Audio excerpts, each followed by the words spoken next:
I am a faithful. Oh, man. Boom!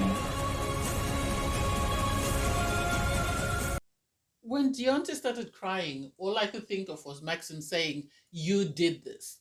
And sadly, no one told him that you did this. He's the one who insisted that this is a traitor. And then when it turns out the person is not a traitor, he starts crying. Why are you crying? If you said it with your full chest and you were convincing everybody that this person is a traitor and it turns out they're not, don't start saying, "Oh, my heart can't take this." No, with your full chest, own it. Own it, because you're the reason why this person is going home. Don't pretend to be a victim now. Oh my God, I get so furious. Hey there, thanks for stopping by. Welcome to my channel. It's your girl Valerie. If you're new here, don't forget to subscribe, click the like button, turn on the notification bell for when I upload new videos, and definitely leave a comment. In this episode, I'll be reviewing The Traitors Season 2, Episode 3. So they pick up, from Phaedra and Dan sort of exposing themselves that they are traitors to poverty. And Dan, I think, is overconfident, and I think he's in for a rude awakening in the sense that he thinks that he's running the game, but actually he's not. He was so excited, that he got to show that he was one of the traitors. He's saying, "Oh, we're doing an amazing job," and he says, "Oh, we were watching you all day to see how you were behaving, and I think you're doing pretty good." And it's like, who said you were watching her? You are the one who was watching her. Phaedra wasn't watching her. If Phaedra was watching her, she was watching her from afar. You kept talking to her. So in that case, you made it obvious that this is why you're sort of, or if poverty had anything to think, she would have asked, why does it keep all of a sudden coming to me? Why does it keep wanting to align with me? I don't think he's doing a great job, and I think he's in for a rude awakening. So they then write down a name and they give it to Alan. And in the morning, Phaedra and Max are part of the first group to arrive. And I'm so excited to see Max because Max, CT, and Kevin, I like Kevin, are my favorites at the moment. And so when CT walked in, my excitement, and for Phaedra to jump up and down and go, "CT, CT," you wouldn't believe that she is a traitor because of the way she's carrying herself. I think if they pick her out, it will be because she's been exposed by Dan or poverty, not because of the way she's behaving, because she kept behaving. Who's coming? Who's next? Who's next? So nobody would suspect her, whereas Dan has got a tell. When people are speaking, he starts to drink, and that's his tell. I don't know whether he notices. It's either he starts to drink, or he becomes very quiet, or he makes inappropriate comments. And I don't know why they haven't sussed him out. I hope he's the first traitor to be exposed. So it seems Pavitt and Dan got their way and they were able to eliminate Marcus. Marcus is MJ's son. So I'm not surprised that they were able to get rid of him just because he's influential, because his dad is one of the biggest basketball players in history. So because of that, a lot of people are fans and a lot of people are going to look up to him and think, he's got the same wisdom as his dad. So I get it. It's sad that he had to go. And Phaedra deserves an Oscar. The fact that she was one of the people comforting Larissa is shocking. She was there comforting her and like, why? What do you mean why? You're one of the people that voted for him. I don't know whether she really agreed with it because we never see the actual final vote, or whether it was because she was tag teamed and in order to save her people that she likes, she had to, let go of Marcus, which is sad. And the fact that Alan had to, strut in and give Larissa a portrait of Marcus and say, for your dearly departed, and he's so extra. I think because of the theme and the concept of the show, he's the best person to host it. And apparently there will be a challenge, but it will be in the witching hour. So I would assume it will be at night. It will be interesting to see what the challenge is. The fact that Larissa is sitting next to Phaedra and she's saying, "I'm going to do my best to sniff out the traitors," and Phaedra is sitting there quietly, and it's like, oh my God, this is going to be a mess. Anyway, after breakfast, people are sort of wandering around the estate since they've been told, you can relax, the challenge will be on tonight. And so you have Trishelle having a conversation with Bergie, of all people, and sort of saying to him, oh, I was surprised that Marcus was sent home. It's obvious whoever sent him home is someone who was talking to him quite a lot and knew what was going on with him. And then immediately another group of people come and Bergie is quick to say, oh, come and join us, come and join us. I think he didn't want to get himself in trouble because I think Bergie is suspecting everyone and anyone. And so then it comes up that Dan, people are suspecting Dan that is very quiet. I said Dan has got to tell. And the fact that Pervert is there, but she can't say anything because obviously if she does say something, then it's going to be obvious that why are you defending one person when everybody else is against them? So I really don't know. The fact that City is just chilling in the background, is just happy to be there. He's surprised he made it. People didn't. I think as soon as Bananas went home, he thought he was next. And so the fact that he's still there, he's shocked and he's excited. I think Phaedra is the one who fought for him because she seems to really like him. So I don't know. I'm here for this because everybody's suspicious of the next person, and people haven't learned their from the peppermint issue, because you now have Deontay saying, "Oh, Maxim is looking suspicious. Maxim is this." Maxim is who he is. Maxim is what he says on the label. He's honest to a fault. He will tell you if it is. If he was the traitor, you would know. You would know. He would still be throwing you off, but he's been honest. He's said his truth, and that's it. Sid is just happy. He's telling everybody, "Oh, I thought it was going to be me. I'm excited that I'm still here. I thought it was going to be me, and I'm there also cheering. I'm happy Sid is still here." And the fact that Larissa sort of was talking, Dana's got to tell, and he doesn't know he's got to tell, and he likes to sort of talk when it's not necessary, and when it's necessary he keeps quiet. And he has this thing, like when they said, "Oh, we think it's a man, he started rubbing his nose. Obviously it's a man, because he's the one who's been pushing for these people. He's the one who's pushing for Bananas. He's the one who's pushing for Marcus. So it's obvious it's him. It's obvious he's getting rid of his biggest threats. I can't wait. I really can't wait. I don't know what's going to happen. As Maxim said, I can't wait for the round table. I really loved the challenge. I think it was befitting of the show, the traitor and people being killed off, and the fact that they're tombstones for Marcus and Banana. It was too soon, I'm going to say. And so it was amazing to see how it was sort of crafted, in the sense that there were tombs and tombstones and and I don't even know how to describe them. Sorry, I'm not one of those people that are into that sort of thing. And so they had to break it open and either get money or get a shield, and there were only 3 shields. The fact that CT was actually saying, "This is made for me," and then he was eliminated, broke my heart. But it was nice to see Bergie speak up and sort of come out of his shell, and everybody listened to him, and him sort of master the game and run it. Sadly, he didn't win a shield. I would have loved for him to win a shield, because then that would have been worth all the effort he took and time to sort of master the lights and how they were moving. But they were able to win 19,500, and there were 3 shields that were retrieved. Peter from The Bachelor received 1, Tamra received another, and then the other one, I don't know what happened between Ekensu and Janelle.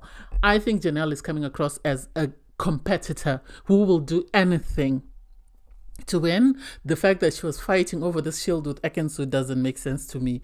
I guess she wanted to be safe, but still, that's not it. That's not how you go about it, especially in a sort of setting where you are trying to win people's trust. I hope this doesn't put her in the hot seat the next time she doesn't win a shield, because this is the second time. The first time, in the first challenge, she left everyone and ran for her shield and then came back. And this time, she sort of, according to the other ladies, she sort of grabbed a shield from Ekensu, which is not a good look, even though she's refusing that. "No, I touched the shield before Ekensu. If Ekensu says anything, I'll speak to her." And it's like, I don't think Ekensu is the one you want to go to battle with.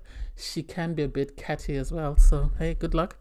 Max is crazy. I remember he was asked before by Deontay that, what do you think is happening? And he was very vague. That is who he is, because this is the type of show they're on. But for Deontay to now take it and run with it and use it as though that's evidence that, "Oh, Maxim doesn't want to look me in the eye." Why would a man want to look another man, even a woman? Why would you want to look another woman in the eye?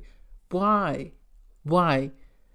And so I don't get it that Deontay is going guns blazing for Max. Yes, I get the fact that the other ladies are now calling out Dan. Dan is obvious. Dan is not hiding it very well.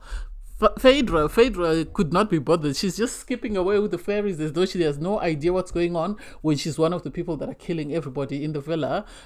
So I don't know. The fact that Dan had to go and have a chat with Poverty to sort of say your name is being floated, I don't get it. I think he needs to look at his gameplay. I think he needs to see what he's doing and see if he can probably turn it around. But I am really not a fan of Dan. I don't care if he goes home. The fact that, he had to sit down with Poverty. Oh, some people have brought up your name. You are in the crosshairs of a lot of people. Be careful. Well, people are going to see the two of you going aside together, and they're going to want to know what you're discussing, and the two of you are going to end up being sent home, and your plan is going to backfire. That's what I say. So they gather around the round table, and the fact that Deontay has the audacity to say there's a man who's looking at me differently is maybe he's suspecting you. Have you ever thought that he's looking at you differently because he's suspecting you? And Max couldn't speak because Max is used to the truth, and Max has got a temper, and I think he was trying to contain his temper, and in so doing, he ended up diverting the attention to sort of Ekansu and Janelle, which was a bad move. I think he should have just said his piece and left it at that. And CT brought it up that, no, you're sort of trying to distract attention from you by throwing other people under the bus. And Max is right to say, maybe you are the traitor. Maybe you're the one who voted Bananas off because, you're a traitor and you didn't want the competition and blah, blah. And CT, they started going head to head, and I was very nervous because I know Max is very hot-headed and I know CT is very hot-headed. And so the two of them going head to head, oh my God, it would have been war. And I'm surprised they were able to distract from that and just sort of take their steps back, because Max was taken aback. He didn't expect CT to call him out. And I don't know why Deontay keeps going on about Max. They're going to feel bad if they vote for Max. They're going to feel bad. The fact that people are saying, oh, you weren't surprised that Marcus didn't come in. You were... Obviously, if he's looking at people, if he's looking around and he's sort of doing a process of elimination, he's going to know who's the biggest threat. Everybody said they trust Marcus. So what do you think the killers are going to say? Larissa is right to say Dan is the traitor. And the fact that nobody else can listen to her or buy into what she's saying, I don't get it. And they're going to feel stupid when they finally find out that she knew who the traitor was, but they didn't believe her. I'm so furious because it seems everybody else is just following the path that whoever set for them to go down, because it's just head mentality, as Max said. And for them to vote for Max because they were convinced by Deontay doesn't make sense. What evidence do they have? The fact that Max didn't look Deontay in the eye, or the fact that Max was very reserved and wanted to know what was happening in every single room. I don't get it. And for him to then break down afterwards, I love the fact that Max took it like a champ and walked out with his head held high. He said, I'm not going to give you a long speech. I wasn't a traitor, I was a faithful. And he walked out and with his head held high. And now Deontay is crying, I'm not set for this. This is too much. But you were championing Max. You're calling out Max. I understand CT saying I call out Max because Max came after me. But Max didn't come after you, Deontay. So for you to call out Max, you've lost 3 of the strongest guys that were in the castle. All you have now is Deontay and CT and maybe Kevin. The other two, Bergie and the old man, it's a hit and miss, given the challenge that they have. So the idea that you're pivotal in sending your friend home, that's your fault. You have to take it like a champ. You said it with your full chest. There's no need to cry. Sit up, hold your head up, and say, I did that. That's it. And Phaedra is interesting because she's being told, people are not using the right sort of skills to sort of weed out the traitors. We need to at least call out a traitor at the next round table. And she's sitting there and she's agreeing with everybody. And then she goes to console Deontay and it's like, Phaedra is really good.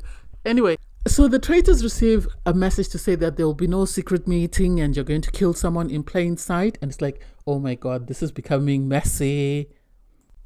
I think Dan thinks he's running the game. What he doesn't realize is that Phaedra is actually running it.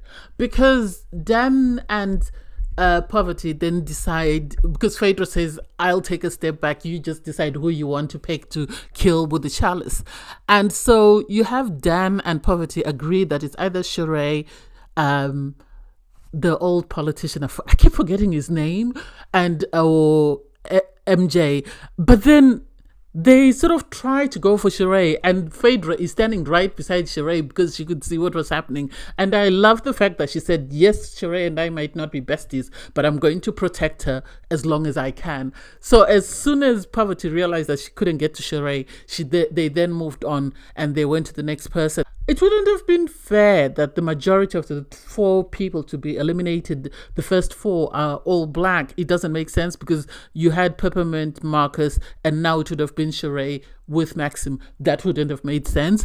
And I don't know why they were really targeting Sheree, because they were saying, oh, Sheree doesn't talk. And it's like, why would you do that? Why not get Ekansu, since Janelle is protected with her shield, and just say maybe Janelle is the traitor. She's pretending to be keen on, getting a shield when she actually knows that she's safe.